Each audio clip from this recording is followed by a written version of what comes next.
திரு துரைகரண்ணா, விஜய்ன்ற ஒரு ஆப்ஷன் இல்லை அப்படின்னா திரு டிடிவி தினகரன், திரு ஓபிஎஸ் போன்றவர்கள்லாம் ஒரு 8 மாதத்திற்கு முன்பாக இந்த முடிவை எடுப்பாங்களா? விஜய்னு ஒரு ஆப்ஷன் இருக்கிறத நம்பி அவங்க இந்த முறை துணிச்சலா வெளியில வராங்களா?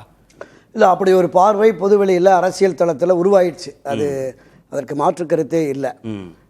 திரு விஜய் அவர்கள் தன்னுடைய முதல் மாநாட்டில் ஆட்சி அதிகாரத்தில் பங்கு என்கிற அந்த ஸ்லோகத்தை கொண்டு வந்து களமாடிய உடனே அவருக்கான ஆதரவுகள் அடுத்த மாநாட்டில் வந்தது.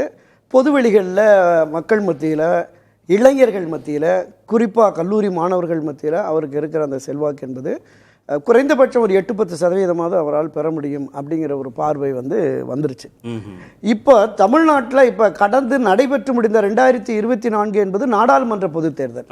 இன்றைக்கு திரு டிடிவி, ஓபிஎஸ், செங்கோட்டையன், சசிகலா உட்பட அனைவருமே தமிழக சட்டமன்ற தேர்தலை எதிர்கொண்டு இதில் ஒரு கணிசமான இடங்களை பெற்று தனக்கான அந்த இருப்பை தக்க வைத்துக் கொள்ள வேண்டும், அங்கீகாரத்தை பெறணும்னு நினைக்கிறாங்க. நிச்சயமாக அந்த பார்வையின் அடிப்படையில் தான் மரியாதைக்குரிய டிடிவி அவர்களும் இந்த முடிவை எடுத்திருக்கிறாங்க.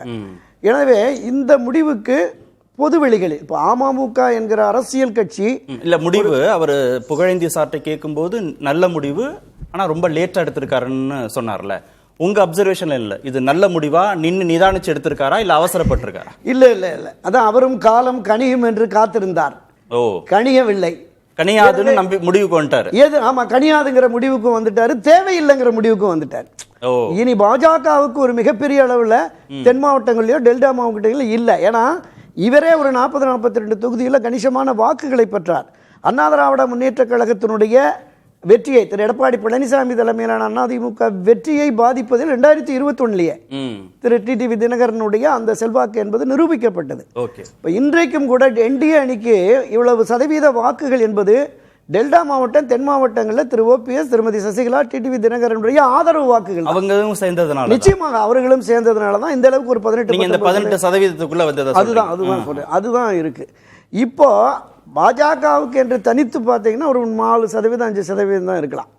கடந்த காலத்தில் விடவும் அண்ணாமலை காலத்தில் பாஜக வளர்ந்துருக்கு, மாற்று கருத்தே இல்லை. என் மண் என் மக்கள் யாத்திரையின் போது பல இளைஞர்கள் அவர் பின்னாடி போனாங்க. பேசுபொருளானது பிரதான எதிர்க்கட்சியான அண்ணா திராவிட முன்னேற்ற கழகத்தை விடவும் தீவிரமாக திமுகவை எதிராக களமாடி பாஜக தான் உண்மையான எதிர்க்கட்சி என்கிற அடையாளத்தை அண்ணாமலை உருவாக்கினார். அதில் மாற்று கருத்தே இல்லை.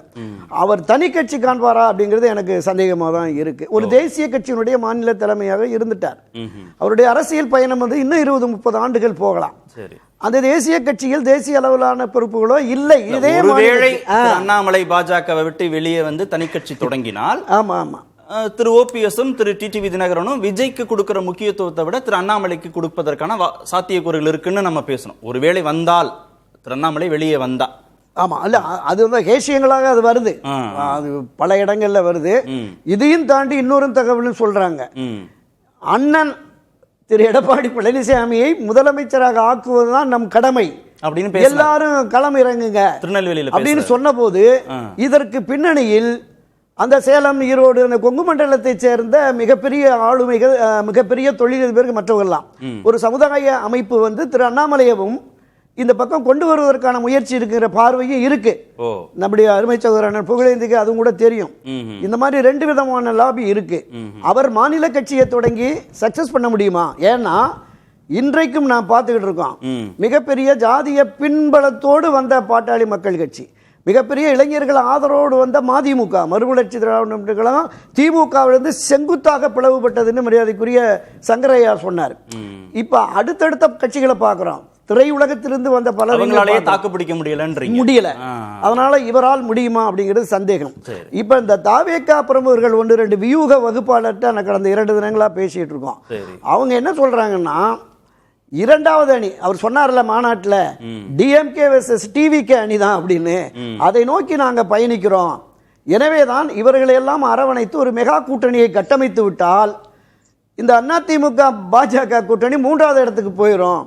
எங்களுக்கு விழுகிற வாக்குகள் 25-30%, அடுத்தடுத்து அதிமுக அணியிலிருந்து வருகிறவர்களுக்கு ஒரு 10-20%.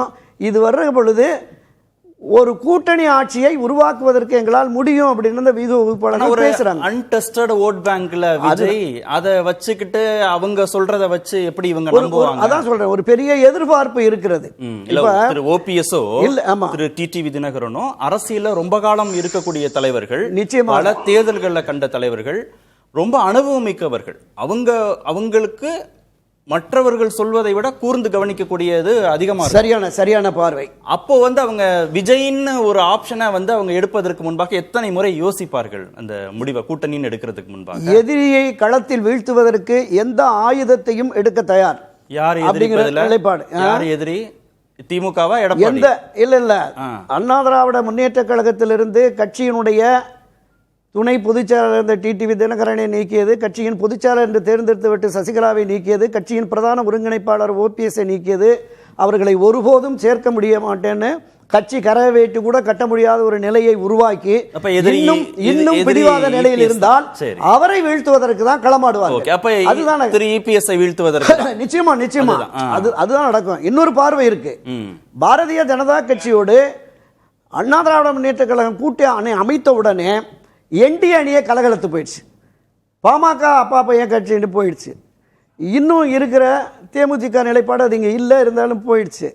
இப்போ ஓரளவுக்கு தென் மாவட்டங்களில் செல்வாக்குள்ள திரு ஓபிஎஸ் அவர்கள், திருமதி சசிகலா, டிடிவி தினகரனும் போயிட்டாங்க. இன்றைக்கு என்டிஏவில் இருக்கிற மற்றவர்கள் இருக்காங்களா, சிறிய கட்சி, திரு ஏசி சண்முகம், திரு ஜான் பாண்டியன், திரு கிருஷ்ணமூர்த்தி, அந்த மாதிரி ஆட்களை கூட இன்னும் அவர் பேசல. அப்ப ஒரு மெகா கூட்டணியை கட்டமைக்கிறேன் அப்படிங்கிறார். நான் கடந்த பதிவில் சொன்னதான், உண்மையிலேயே திராவிட முன்னேற்ற கழக அணியை தேர்தல் களத்தில் தோற்கடிக்க வேண்டும் என்றால் விலக்கி வைக்கப்பட்ட அதிருப்தியில் இருக்கிற அனைத்து அண்ணா திராவிட முன்னேற்ற கழக நிர்வாகிகளையும், மரியாதைக்குரிய சகோதரர் புகழேந்தி உட்பட, கேசி பழனிசாமி உட்பட, நோக்கம் அது இல்ல சார். நோக்கம் இருந்தால்தான் 2026 திமுக வீழ்த்த முடியும். இந்த எண்ணமும் உணர்வும் பாரதிய ஜனதா கட்சிக்கு உண்மையிலே இருக்குமானால், நோக்கமே தான் திரு எடப்பாடி பழனிசாமி வீழ்த்தணுங்கிற இடத்துக்கு வந்தாச்சே. எடப்பாடி பழனிசாமி அதுதான் இணைப்பு சாத்தியம் இல்லை என்கிற போது அந்த ஆயுதத்தை கையில் எடுப்பாங்க. அதுதான் நான் சொல்ல வர்றேன். இன்னும் காலம் இருக்குல்ல, சொல்றாரு காலம் கடந்து விட்டது அப்படின்னு. காலம் கனியும் என்றுதான் அவர்கள் காத்திருக்காங்க. கடைசி வரைக்கும் திரு எடப்பாடி பழனிசாமி கூட்டணியில சேர்த்துக்கலனா அவங்க அடுத்த முடிவு எடுக்க வேண்டிய கட்டாயத்துக்கு நிச்சயமாக அந்த முடிவு எடுப்பாங்க. யார் யாரோடும் கைகோர்க்கலாம். அரசியலில் வெற்றி முக்கியம், எதிரியை வீழ்த்துவது முக்கியம். அந்த நிலைப்பாட்டை எடுப்பதற்கு அவர்கள் தயாராக இருப்பார்கள். அவர்களோடு அணி சேர மரியாதைக்குரிய செங்கோட்டையன் அவர்களும் வந்து விட்டார் அப்படின்னு தான் நான் பார்க்கிறேன். நாளைக்கு காலையில வரைக்கும் வெயிட் பண்ணுவோம் என்ன சொல்ல போறாருன்னு.